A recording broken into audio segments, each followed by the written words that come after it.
Le rire, comme l'air que nous respirons ou le sel qu'on ajoute à la nourriture, est tellement mêlé à nos vies qu'on en oublie à quel point c'est vital. Saviez-vous que les enfants rient jusque 300 fois par jour, alors que les adultes le font seulement 15 fois?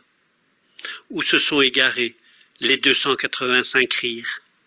Peut-être dans ce que nous avons perdu de l'enfant. À quel âge rit-on le plus? Le rire est un réflexe naturel que l'on observe déjà chez les bébés de 4 mois, avant même l'apparition du langage. Les fous rires d'un bébé sont des pépites de bonheur, du concentré de joie.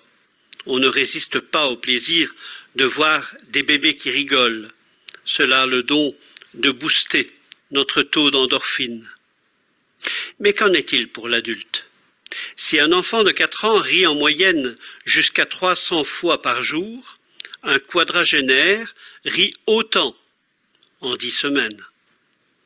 L'âge clé est même défini précisément, la bascule se situe à 23 ans. C'est à cet âge que notre lot de rire quotidien chute drastiquement.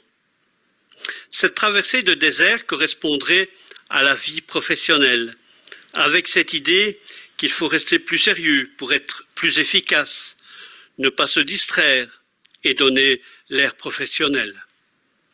En réalité, on ne rit plus quand on commence à travailler. La courbe du rire remonte nettement à l'âge de la retraite.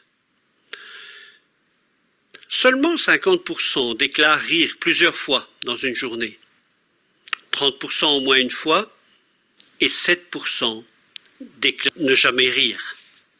C'est bien triste. Le rire est un super pouvoir sous-estimé. Qu'il soit de joie, moqueur, sensuel, autodérisoire ou autre, le rire occupe une place non négligeable dans la Bible. Dans le livre « J'ai vu le ciel », Robert Liardon raconte son voyage au ciel alors qu'il avait 8 ans et comment, dans le jeu et dans les rires, Jésus devint ce jour-là son meilleur ami. Le rire, parmi ses nombreux bienfaits, renforce notre système immunitaire. Il a des propriétés antidouleurs. Il améliore la circulation sanguine, l'oxygénation du cœur. Quand on rit, c'est 2,5 litres d'air frais qui viennent remplacer 1,5 litre d'air vicié. Il développe notre imagination, notre créativité. Il augmente notre capacité de résilience et notre résistance au stress. C'est loin d'être inutile, une fois adulte, dans le monde du travail. Le rire pour combattre les calamités et bousculer les normes. Assurément, cultiver la joie, c'est commencer la journée du bon pied et reconnaître que le rire est salvateur.